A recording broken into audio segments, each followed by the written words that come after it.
What's going on, everybody?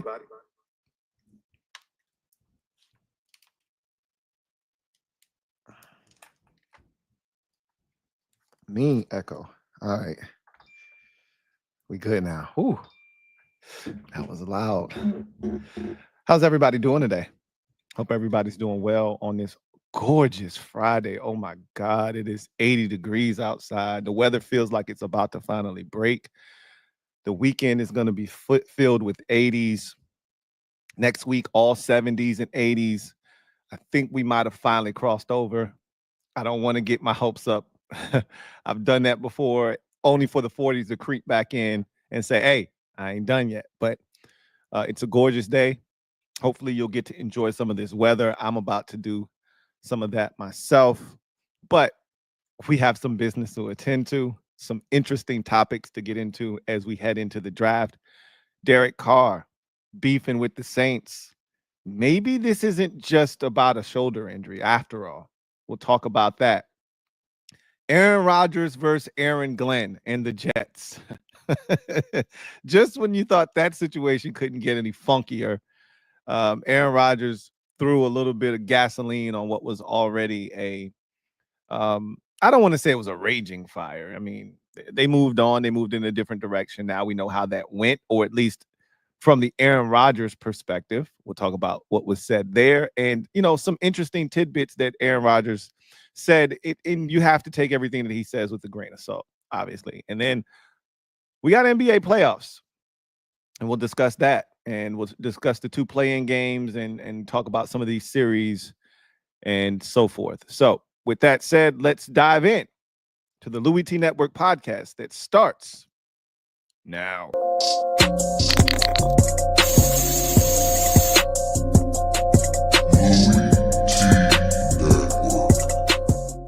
The Louie T Network is powered by MusicHead University. MusicHeads, classes in session. Turn me up. Enroll on YouTube now. Link is in the description. Who else could it be but me, your man, Louie T? Welcome to the 498th installment of the Louie T Network podcast. I, of course, am your set man, Louie T. Thank you for joining me. Really appreciate each and every single one of you for kicking it with me on this Friday afternoon or whenever you're consuming this podcast and just carving out a little space for the kid. Really appreciate you. Do me a favor, if you haven't already done so, on the way in, just go ahead and hit the like button. Doesn't hurt, doesn't cost you a thing, but helps this channel grow exponentially. If you haven't already done so, subscribe to the Louie T Network for more great content and turn on that notification bell, because as you see, you just don't know when the kid is going to fire up a live. Might do that again later on this evening as well. So turn on that notification bell so you don't miss a thing. So with that said, let's dive right in to the proceedings this evening, shall we? I think we shall. And that means we're going to have a gem dropping session. Let me drop this gem on your melon.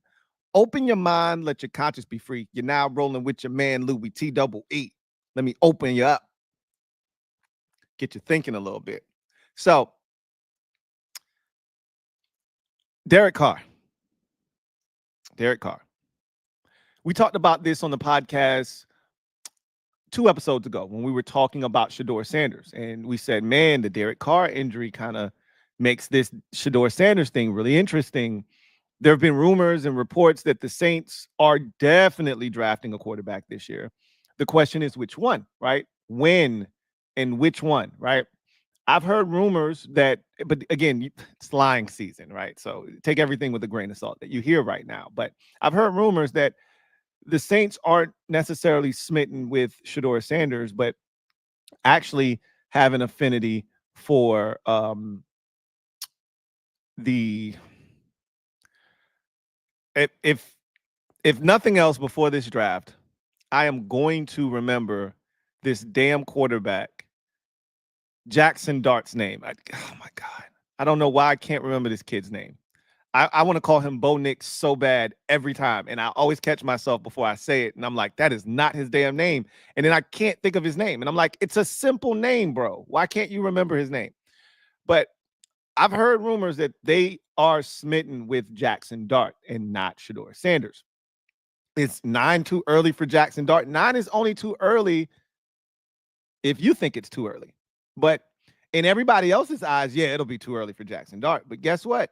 If you think that's your guy, you get your guy. I told you, my saying has been for over a decade, get your guy when you feel the need to get your guy. You let everybody else talk about value and this, that, and the third, and you reached and this and that. You let everybody else worry about that. All right. If that's your guy, go get your guy. Because what you don't want to have to do, if you're the Saints, I mean, you do what you got to do, is pass up on quarterback at 9 and then have to turn around and double back into the first round and go get your quarterback. Because I can tell you this right now, Jackson Dart won't be available at the Saints pick in the second round. So either you're going to have to trade up in the second round to get him, or you're going to have to trade back into the first round to get him if you don't draft him at 9, if you really, truly love Jackson Dart. That said, we talked about Shedeur Sanders and, where would he come off the board? 9 feels like a logical destination, especially with the Derek Carr injury that surfaced over the past week.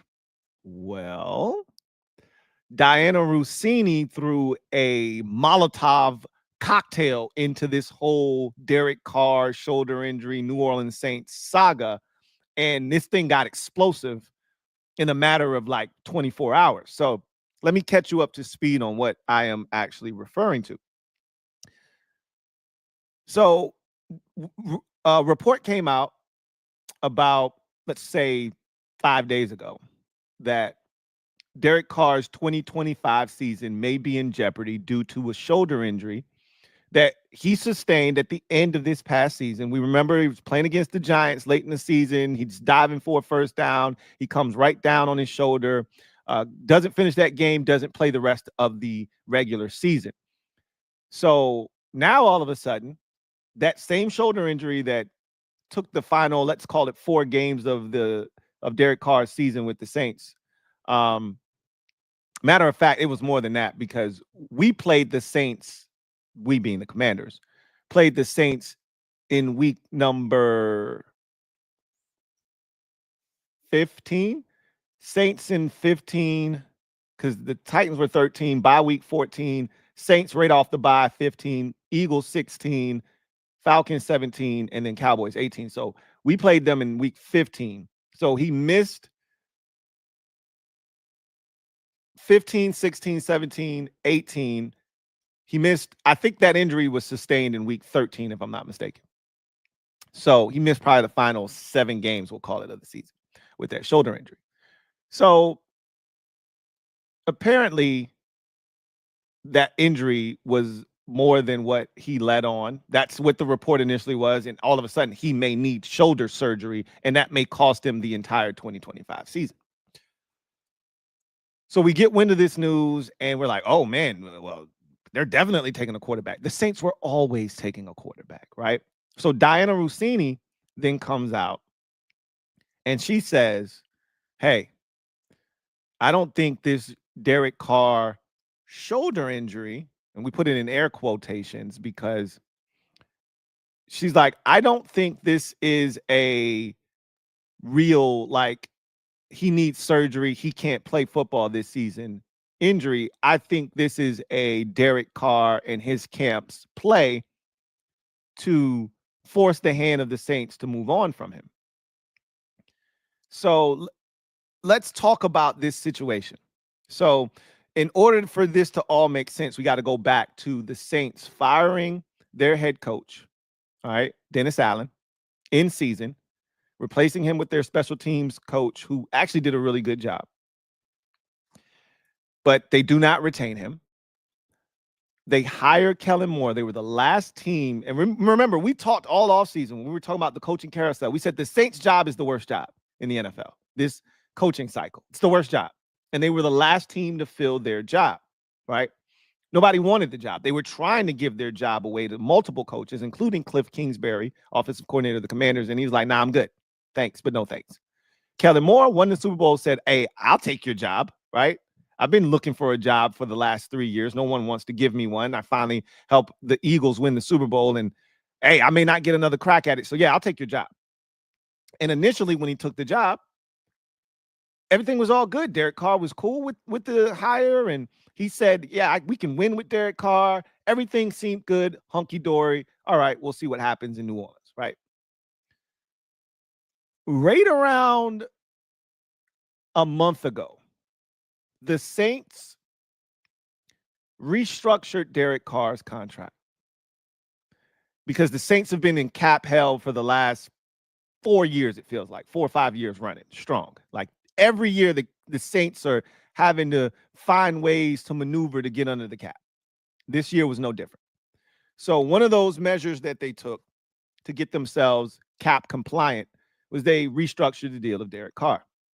In doing that, they moved a lot of his money around, and from a cap space perspective, freed up cap space this year, but cap number next year for Derek Carr is like $62 million. It's some crazy, ridiculous number. But it, in effect, assured that Derek Carr would be on the roster this year and more likely than not next year as well. Anyhow, Derek Carr told the Saints prior to all of this transpiring, like maybe a month or two prior to that, hey, I'm good with a restructure. Mind you, a team does not need your permission as the player to restructure your deal. You're still getting all of your money. It's just being moved around in a different way, but you're still going to get your money. All right. So they don't have to have your permission. They only need your permission when they ask you to take a pay cut because you're taking less money, right? Restructure, you're still getting all your money. You're just getting it at a different time frame, right? Or in a different way. So they didn't need his permission, so they went ahead and they restructured his deal. Well, what ultimately Diana Rossini says that Derek Carr in his camp at some point, they were informed that the Saints planned to take a quarterback in this year's draft class. And that's when the relationship turned frosty and things got really spicy. Spicy, yeah. So once he found out that they were planning on taking a quarterback, which they should do, by the way, they should take a quarterback, Derek Carr got angry and he wanted to be released. And I don't blame him from this perspective. If you look at the quarterback climate this offseason, he would have been in high demand. He would have been right up there with Sam Darnold as the prize of the quarterback free agency class. There wasn't a lot out there. You were sifting through Aaron Rodgers, Jameis Winston, Russell Wilson, and Sam Darnold. Those were your primary signal callers available. He would have gone either straight to the top or it would have been 1A, 1B between he and Sam Darnold. If I'm the Seahawks, I probably still go with Sam Darnold. But some of these other teams, i.e. the Giants, i.e. the Steelers, they would have probably pivoted and gone straight to Derek Carr. However, the Saints had no interest in releasing him. Like, no, bro, we're not releasing you. Like, you're our starting quarterback. We're going to take a quarterback. You need to be okay with that. And in his mind, Derek Carr and his camp said, we don't want the Kirk Cousins treatment, bro. We don't want to be Kirk Cousins. You draft a quarterback. At least they had the decency to tell him, because the Falcons told Kirk Cousins nothing, right? They just drafted Michael Penix Jr., shocked all of us, drafted Michael Penix Jr. 8th overall. We were all looking around like, wait a minute, what just happened? Who did the Falcons just draft? Kirk Cousins is doing the same thing. Like, wait, what? Huh? Who? Wait, what? And Derek Carr took notes. He took notice and he said, I don't want that shit to happen to me, because anything, we've seen Derek Carr, he can't stay healthy, 1, right? 2, Derek Carr's play goes up and down. And every year we have the same conversation about Derek Carr. Wherever he's starting is we're looking for an upgrade. So the Saints are not wrong for wanting to upgrade the quarterback position. But in the meantime, they're like, no, you're our starter. We've paid you all of this money, and we still think you can, play well for us, but we just want to be prepared when that transition takes place. He's not trying to hear that shit. And so Diana Rossini believes he's on that, hey, I'm not trying to be the next Kirk Cousins. Y'all ain't going to draft a young quarterback and eventually start him. I'm no placeholder. I'm Derek Carr, bitch. I'm no placeholder. Don't be treating me like I'm some damn Jacoby Brissett type quarterback. I ain't no damn placeholder. I'm a starter in this league, and a damn good one. And so he's trying to flex his muscle, and she thinks this shoulder injury that requires surgery all of a sudden is his camp's play to try to get him out of New Orleans. It's not going to work, by the way. The Saints aren't moving him. And so that's the whole situation in New Orleans right now with Derek Carr. And we've seen situations with Derek Carr turn ugly. His exit from Vegas was nasty. He was sent home. And again, that was more so the new coaching staff's situation, knowing that Carr had an injury guarantee, not wanting him to get hurt because they were going to move on from him in the offseason. So that was more of that, right? But it did turn ugly, right? And it did not end amicably. And he was sent home, and then he ultimately went to New Orleans the next offseason. They tried to ask Derek Carr, hey, can you help us out? We're trying to trade you. He was like, I ain't helping y'all with shit. Release me. Okay. You lost any right to ask me to help you facilitate a trade so you can get something for me on the way out when y'all treated me like garbage and sent me home with three, I think it was 2 games left that season when y'all sent me home like I was some sort of scrub. So no, I'm not helping you. Release me. And so that was a frosty situation. And now this has the potential to turn ugly with Derek Carr. And the Saints are not happy. And the Saints have been mute in all of this. They haven't said anything. They haven't, addressed any of the allegations or addressed any of the rumors. And Derek Carr, and the Saints did not put out the whole shoulder injury may cost him the season thing. That was Derek Carr's camp. So there's a little bit of cat and mouse going on right now. Games being played. The Saints are not happy. They've paid him a lot of money already. They're going to pay him more money. And so they're not happy about this. I wonder if this prompts them to be more aggressive in seeking a quarterback now, because even if they still like one of these young quarterbacks, which it's been made known, they're going to draft a quarterback. And the question is not if they draft a quarterback, but when they draft a quarterback, right? Because the Saints are tired of losing. They're not used to this. When they had Drew Brees, when they had Sean Payton, they were a team that consistently won at bare minimum 8 games. There were years where Sean Payton went 8-8, but generally they were in the playoffs. Either they were in the playoffs or they were hovering around the playoffs. This Saints team, outside of the division being really bad, they really haven't been close. They haven't been over 500, I think, since Sean Payton left. It's been a mess, and doesn't seem like it's trending in the right direction right now. But Derek Carr and his decision as to whether he's going to play this season or not, up in the balance, and that may prompt them to not only draft a quarterback, it may prompt them to go looking on these NFL streets for a veteran quarterback. And there may be a quarterback or two that shakes free, when this process is all said and done. Could Aaron Rodgers factor in to this equation? Again, the Saints don't have any money, right? So we'll get to that, because Aaron Rodgers said, I told teams I play for $10 million. It ain't even about the money. So $10 million is nothing. You can afford that. That's what you pay for a mid to low level backup in the end. Well, no, that's what you pay for a mid-tier, upper tier backup quarterback in today's NFL, right? $10 million. That's right around what the Marcus Mariotas, the what's my man's name that got signed in New England?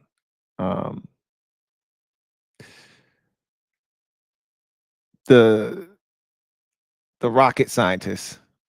Why can't I think of his name? I can see his face. The one with alopecia.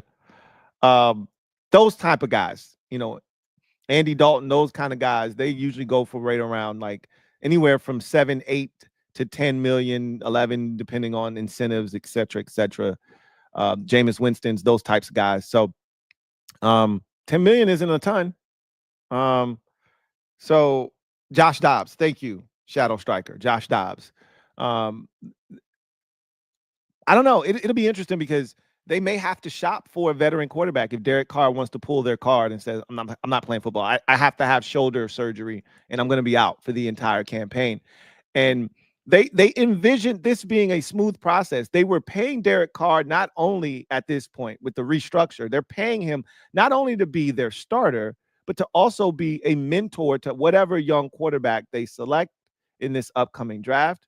We're now less than a week away, and it doesn't seem like he's really on board with doing that either. So we'll see how this thing turns out. It went from everything's fine to everything's not fine to, whoa, this is a dumpster fire in a matter of like 72 hours. So Saints were blindsided by the news that he may be out for the entire season because of shoulder surgery. He's not even at the facility. You know, all the teams had their every team that has a new head coach gets to start their offseason program early, right? So teams like Dallas and Chicago, they were all able to welcome their players back into the facility.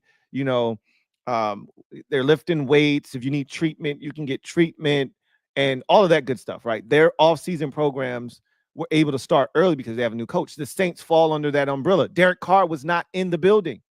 He was not at the facility. So if you have a quote unquote shoulder injury, shouldn't you be there getting treatment?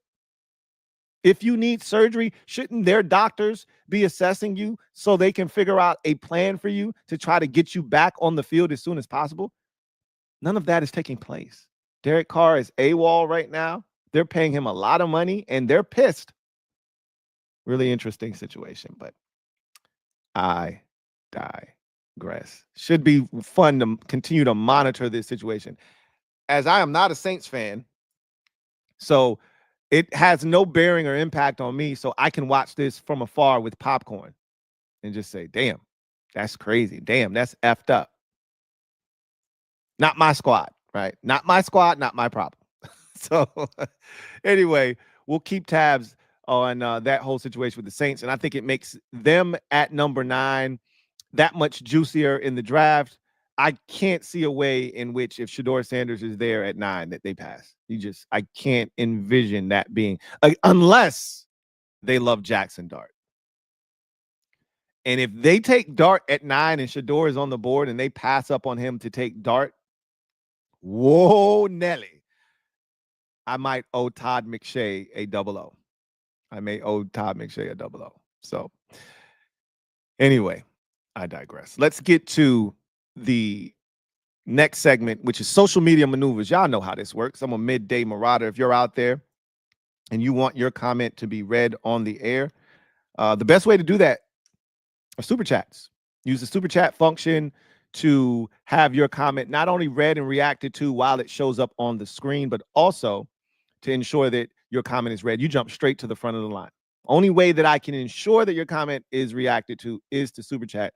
But if you want to roll the dice, kiss it and hope it comes up nice, use the hashtag LouieTLive to have your comment read on the air if it is pertinent. And this is the big one, time permits. We do not have a ton of time today, I will admit, because I already told you about this. Sunshine, sunshine, brighten up my day, never go away. We got this sunshine outside that I'm trying to go enjoy. So I'm going to get to this quick Aaron Rodgers conversation. We may get to 1 or 2 comments. We may. I'm not going to guarantee you that. And then we're going to go to garbage time. Garbage time. Talk a little bit of the association. Got 2 play-in games tonight to determine the finality of the postseason. And then we'll look at some of the series upcoming in both the East and the West. And I'll give you some quick predictions. So with that said, let's go to the comment section, or excuse me, let me go to the Aaron Rodgers situation. So Aaron Rodgers was on Pat McAfee, I think, 2 days ago now. I believe it was Wednesday. I think that's his normal spot when he hits the McAfee show. And it was either Tuesday or Wednesday. It might have been yesterday. I think it was actually yesterday. Let me double check. Aaron Rodgers was on McAfee yesterday. Okay, 17th. So he was on McAfee yesterday. Kind of sent like mini shockwaves. I mean, him talking isn't going to alter anything, but he talked about his departure from the Jets. That was probably the most interesting thing. He started off by saying, "Look, retirement is still an option for him. He hasn't decided yet." He told teams, "Look, don't wait on me." Right? Like, I get it. He's like, if you want to move on and you can't wait on me to make my decision, he said it's peace and love. Like, I got no beef with you. Like, do what you got to do. But he said it's not about money. It's about fit, direction, what are you trying to accomplish? Like, these are things that are important to him at this stage of his career. Obviously, that makes sense. And so he said that he told teams, "Bro, I play for $10 million. It's not about the money." And that's really interesting because if your team, like, say, Minnesota, who he clearly was interested in going to, because that team defensively really good. Aaron Jones, his ex teammate and buddy, is there. They have talent, and it's Justin Jefferson's there. Like, who wouldn't want to go play for the Vikings, right? They won 15 games or 14 games, excuse me, last year. Like, Rodgers is like, yeah, I can go in there and get the job done. And so if he's willing to play for $10 million and you're the Vikings, again, you got JJ McCarthy. And if you feel like JJ McCarthy is physically and mentally ready, then there's nothing to talk about. You don't need Aaron Rodgers because you got to start that. You got to start that clock at some point. Now, if you're not sure about JJ McCarthy being physically and mentally ready, Aaron Rodgers exists. And I think that's what Aaron Rodgers is kind of waiting on, to be honest with you. Like, he hasn't made a decision yet because he doesn't have to right now. One. Two, I think he's still holding out, even though the Vikings, quote unquote, have moved on and they're going to roll with JJ McCarthy. All they got to do is see this man in like OTAs and some of the, and he could spook them to make a decision like, oh shit, maybe we need to hit Aaron Rodgers up. I think he's kind of holding out hope that maybe they'll come back and circle around to me, right? They'll spin the block and say, hey, Aaron, hold on, man. Still think we can get that deal with Rockefeller? We'll see. But he said, I'm good with 10 milli. I ain't even tripping. And if that's the case, you would think that he would have been a good option for a number of teams that have gone in different directions with different veterans, i.e. the Giants, i.e. Well, the Steelers haven't done anything yet, but he said he's been in constant communication with Mike Tomlin. And, that door hasn't closed. And so he's like, we'll see what happens, essentially. But so that's an update on where he is as to whether he's going to play in 2025 or not. So then the juicy stuff was his exit from the Jets. Obviously, the Jets have kind of revamped their staff and their front office, fired their GM, fired their head coach. Their head coach, I think, was the first to get canned during the season last year. And so they hired their GM, Darren Mogi, from the Broncos. They hired their head coach, Aaron Glenn, from the Lions. And the first order of business was Aaron Rodgers going to be back? And Rodgers said that, he was at home in Cali. They hit him up, was like, hey, we'd like you to come into the office. We want to discuss. So Rodgers was like, I showed up thinking, he said, first of all, I flew all the way across the country because obviously they're in New York. He's in California. So literally he flew across the country and he's like, I came expecting this long meeting to discuss, what the plans are, how they plan to turn the organization around, where I figure into all of this, et cetera, et cetera. He said he walks in and he sits down to talk to Aaron Glenn, and Glenn gets up and leaves immediately. And he's like, what the hell is going on? So he comes back with GM Darren Mogi. They sit out in the room with Rodgers. And so Rodgers starts conversating with Darren Mogi. It was his first time meeting him. So they start talking and chopping it up. And he says, Aaron Glenn kind of jumps into the conversation, sits up at the end of his seat, and he's like, do you want to play football? And Aaron Rodgers hits him with such an Aaron Rodgers answer, right? I'm interested. And Aaron Glenn then says, we're going in a different direction.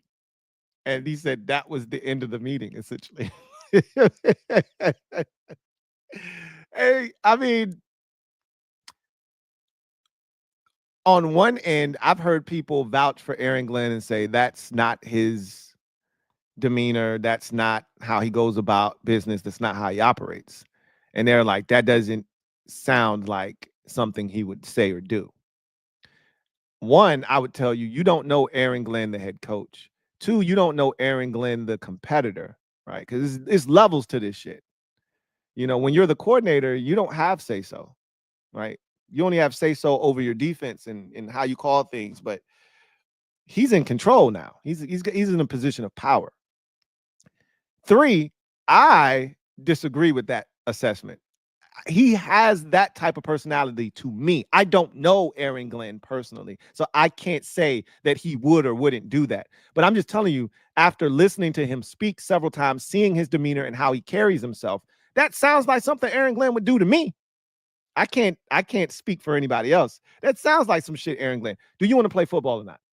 Like, he seems like a straight to the point type of guy, right? Doesn't pull any punches. I'm not here to bullshit you. I'm not going to waste your time. You're not going to waste mine. Do you want to play football? And if that answer isn't, hell yeah, I want to play, and I want to play for the Jets. If that's not your answer, I think they had already made up their mind, though.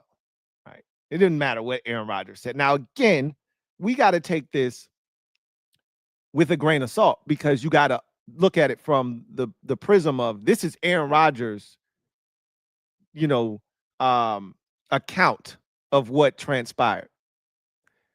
We didn't get, and you're not going to get anything from the Jets. They're not going to respond to this. They're not going to play the tit for tat in the media. They don't care. Aaron Rodgers is no longer a member of the New York Jets.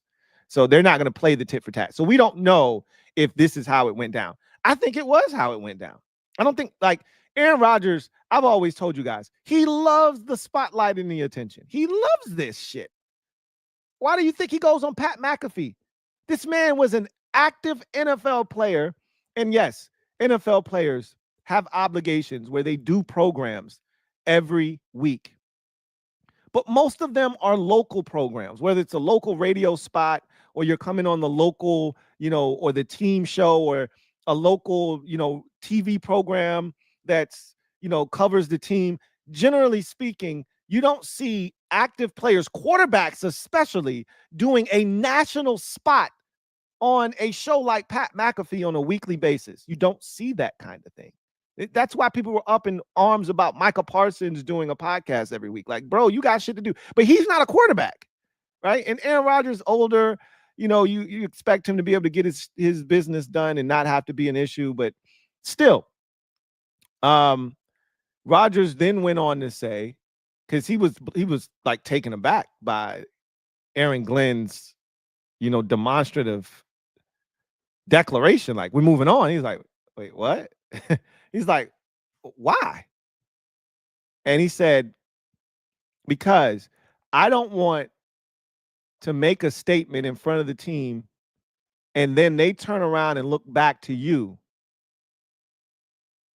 And Aaron Rodgers said, well, so you're assuming that I'm going to sit in the back of the meeting and undermine you as you're giving instructions and orders. Is that what you're insinuating? He's like, you don't know me. And he's like, I don't know you. Like, why would you insinuate that I would be trying to undercut you or undermine you? And it would be a me versus, the staff type of situation. So clearly, I can tell you, they never wanted the distraction. And we talked about this when Aaron Glenn took the job. He answered some Aaron Rodgers questions, and they were very direct answers. We got to figure out if Aaron Rodgers wants to play football. We got to figure out this, that, and the third. But we heard the rumor that he had to stop doing the Pat McAfee show. They don't want that distraction. And for a Jets organization that has just been a train wreck for the better part of the last decade. They haven't been to the probably more like 15 years. They haven't been to the playoffs since those Rex Ryan years, right? If I'm not mistaken, since they went to the AFC Championship game with Rex Ryan a couple of times. I don't think they've been to the playoffs since. So they've been a dumpster fire. They've been a train wreck. And distractions have been their middle name, including last year, Woody Johnson, not trading for Jerry Jeudy because his son said his rating on Madden was like a 74 or some shit like that. Like, they're a mess. We saw the whole situation play out with Hassan Reddick. That was a mess. They didn't get it. They never got it. So I get why they don't want the distraction and why they moved on and went to Justin Fields. But if that's how it went down, that's crazy. I don't blame them. But to Rodgers' point, why the hell did y'all fly me all the way out? Like, why did y'all have me fly all the way out to Jersey to tell me that shit? Y'all could have called me on the phone and told me that. We didn't need to meet face to face for you to tell me that. Y'all knew y'all didn't want me. Y'all knew I wasn't a part of y'all future plans. Why? That I agree with Aaron Rodgers with. That I agree. But at this point, I feel like Aaron Rodgers should just retire. I mean, I think he can still play football. I told y'all, I think Kirk Cousins can still play football. I think Aaron Rodgers can still play football and help a team. But at this point, it just feels like Aaron Rodgers, and I just for the record, so I'm on record as saying Aaron Rodgers is playing football in 2025. This is his move. I told you he loves the attention. I've been saying that since he walked off the field with his arm around Randall Cobb when they lost the final game of the regular season to the Lions back in 2023, I believe it was, or 2022, when the Lions were on their way up and the Lions had nothing to play for. They had already been eliminated from playoff contention earlier that day when the Seahawks won, and the Packers, all they had to do was win, and they were in the playoffs, and the Lions came in there and beat them in Lambeau. And is this the final game of Aaron Rodgers? And he walks off the field with his arm around Randall Cobb to have this like indelible image that everybody could take a picture of. And I'm like, I was about to say something I wasn't supposed to say. I was like, Aaron Rodgers, please. Okay. You're not retiring. Stop it. Right? He loves this attention. He eats this shit up. Which is why why he does McAfee, why he's doing all of this. He could have kept that whole Jet situation in-house to himself. Why? It makes for a great story. Hell, I'm talking about it right now, right? And so is everyone else. But ultimately, Aaron Rodgers could probably not play football anymore. And it'd be okay. Like, his legacy is what it is. For me right now, and this is why if I'm Aaron Rodgers, I would have been dying to go to a team like Minnesota because I think he needs one more Super Bowl ring, but I don't think he's going to get it at this point of his career. He's had ample opportunities. He hasn't gotten it done. And the way I will look back at Aaron Rodgers' career when he officially retires, this is a conversation that we will have in depth. But right now I can tell you what my feelings will be to Aaron Rodgers, because for years, I was telling anybody would listen, Aaron Rodgers is the greatest quarterback I've ever seen with my two eyes, right? And this was in the midst of Brady and Manning doing what they ultimately did. I'm like, they're not better than Aaron Rodgers. Like, pure talent, the ability to spin it, athleticism, throw on the run, pinpoint accuracy, arm talent, etc. You're not going to find one better than Aaron Rodgers in this era. And his inability to win when it mattered most in the postseason, and some of it not his fault, right? You gotta be able to recover an onside kick. You recover that onside kick, you beat Seattle, you had that game won, you go to the Super Bowl, they probably win that Super Bowl. Who knows what would have happened? We would have loved to have seen it. We never got the Brady Rodgers Super Bowl that we felt like we were due. We never get the matchups that we want. We never do. We wanted Kobe, LeBron in the finals. We never got it. We wanted Rodgers, Brady in the Super Bowl. We never got it. Right? We were going to get it. And then we didn't get it. And that wasn't his fault. But if you look at most of those losses in the postseason, he didn't play well. He didn't play well. And his legacy for me will be of a guy that did not maximize the talent that he had and the accomplishments that he had. This man won 2 straight MVPs. The Packers were the #1 seed, I believe, in both of those years, and they got bounced by the 49ers, I think, both years. No, they got bounced by the 49ers one year, and they got bounced by the Buccaneers in 2020.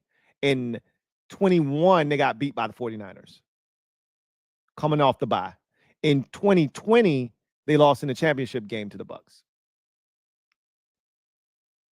That's on Aaron Rodgers to me. So it'll be interesting. Again, we'll see what happens. But I just feel like at this point, Aaron Rodgers, I still think can help a team, but it's almost like he's a caricature now. Almost like it's hard to take him seriously as a player right now at this juncture of his career. It's like, just hang it up, bro. If that's what it's going to be. Like, if you can't respect the team's wishes, and I don't know if he told the team, nah, I'm going to keep doing Pat McAfee. If a team asks him to stop doing that, if you really want to play, then you'll stop doing it, right? I don't think that's a big ask. So, anyway, I digress. Let's get to the comment section. Steve, thank you for the super chat. Greatly appreciate you. My guy, Steve, writes, Lou, quarterback Aaron Rodgers dropping his price to $10 million. When have we ever known AR to take a pay cut? Desperate times for AR, in my opinion. The end seems near. What do you think? I think so. I don't believe him wholeheartedly about the $10 million thing. I think $10 million was only reserved for certain destinations, right? Minnesota was one of them. Like, hey, I'll take $10 million to come play for y'all.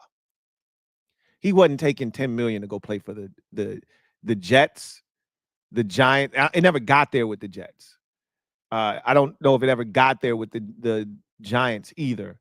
But I don't think he was taking $10 million to play for the Giants, right? Because you'll take a little bit less to go to a team that's established that you think you can win a Super Bowl at. You weren't winning the Super Bowl with the Giants. You weren't winning the Super Bowl with the Jets, more likely than not, either at this juncture. So I think it would have been a little bit more than $10 million at those spots. But somewhere like Pittsburgh, he might have taken $10 million to go play for the Steelers. He might take $10 million to play for the Vikings. But the end does seem near. I agree with that for sure. The end definitely seems imminent. And that's why I'm like, this is the first time I've ever come to grips with the fact that Aaron Rodgers might need to just go ahead and hang it up. Like, I've been an Aaron Rodgers stan for a very long time, but I've also acknowledged he hasn't gotten it done nearly enough with the talent that he was blessed with and the success he has had in the league, winning like 3 or 4 MVPs, 2 of them back-to-back.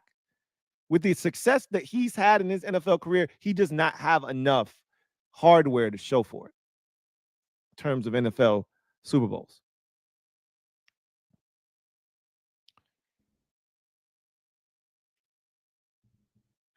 John Perez, thank you for the super chat. Greatly appreciate you.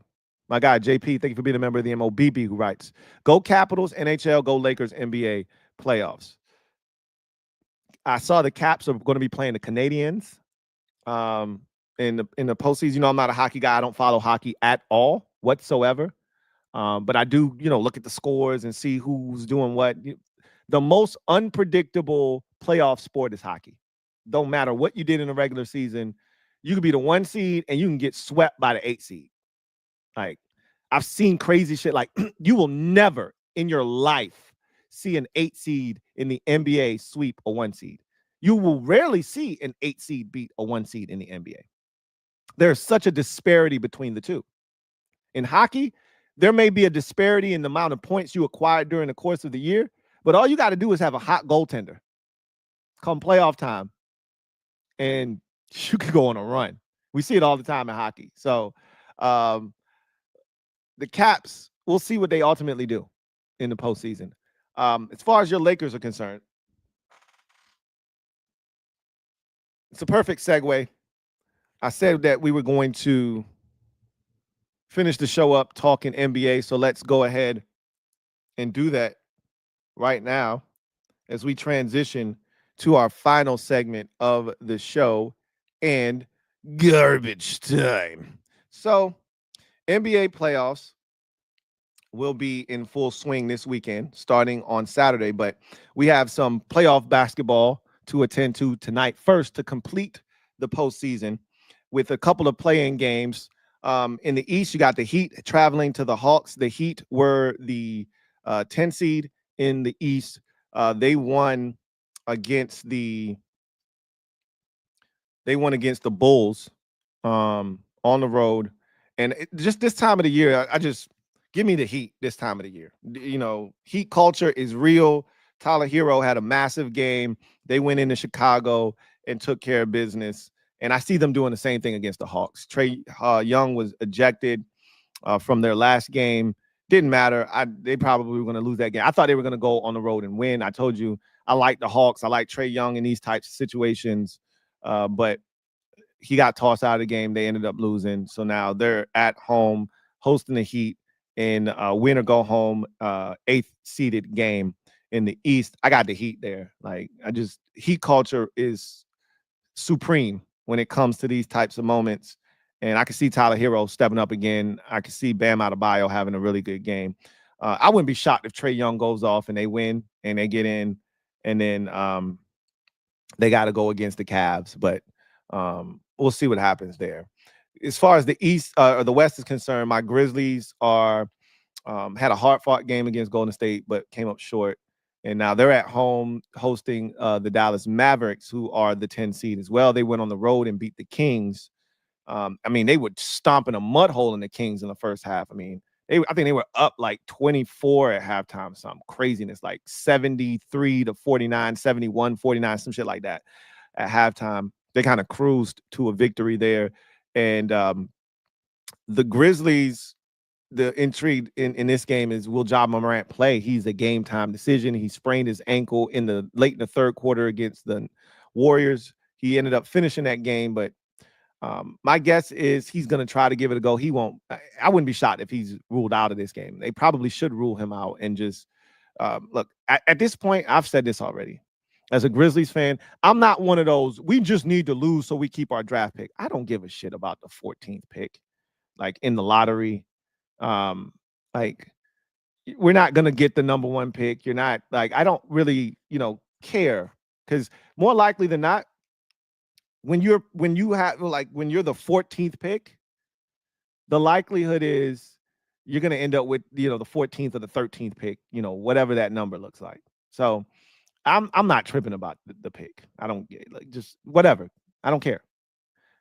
I don't want to have to devote 2.5 hours 4 times to watch us get our brains bashed in, because Oklahoma City destroyed us in the regular season. And I already know what the end result is. You win this game, you go to the playoffs, and you get swept. Whoop did he do, right? So I know a lot of fans who want to lose this game intentionally so you can hold on to your pick and be in the lottery. I don't care about the lottery pick. I don't. All right? I don't care. Like, we'll see what happens. The Mavs can absolutely beat us. We have AD problems. We've always had Anthony Davis problems. No, Ja Morant could spell trouble for this team if he doesn't play. If he does, he won't be 100%. I don't know what to expect, to be honest with you. Because we could have one of those nights where we go 9 for 27 from deep, can't make a 3 to save our lives, and, the Mavericks knock down 16 threes, and we could lose. I can see that happening.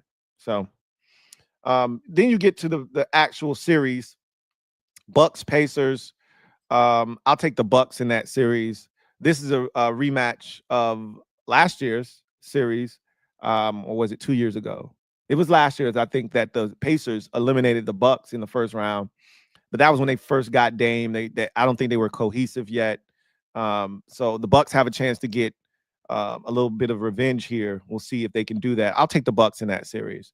Pacers have been playing really good basketball though of late. Clippers and Nuggets. That's a great series. If Kawhi is healthy and he looks healthy, I'm not betting against Kawhi Leonard. They're scary because Kawhi Leonard is that dude, especially this time of the year. Do they have enough around him? I don't know, but Kawhi Leonard, I don't bet against him. So I'll take the Clippers in that series. Pistons and Knicks. The Pistons, they're a young, fun team to watch, but they wanted to avoid the Knicks in the first round. They weren't able to do it. The Knicks are going to take care of business there. Timberwolves, Lakers, that's going to be a great series, man. A great series. Probably one of the better series in the first round. I do think the Lakers are going to prevail, but I wouldn't be shocked if the Timberwolves are able to win that series. But I do think the Lakers are going to win that series. Mavs or the Thunder, whoever they're playing, they're going to win that series. The Thunder are the best team in the West by a wide margin, I believe. The only team that I think could be capable of beating them are the Warriors. And I don't think the Warriors can beat them in a 7-game series, though. Celtics, Magic, the Celtics will take care of the Magic in that series. Whoever wins that 8 seed in the East is going down to the Cavs in a heap. And the Rockets, Warriors, the Warriors are actually favored in that series. I wanted the Rockets because they've never been here before. This young team, they've got a mixture of veterans in there, but they've never been here before. I thought we could have taken them.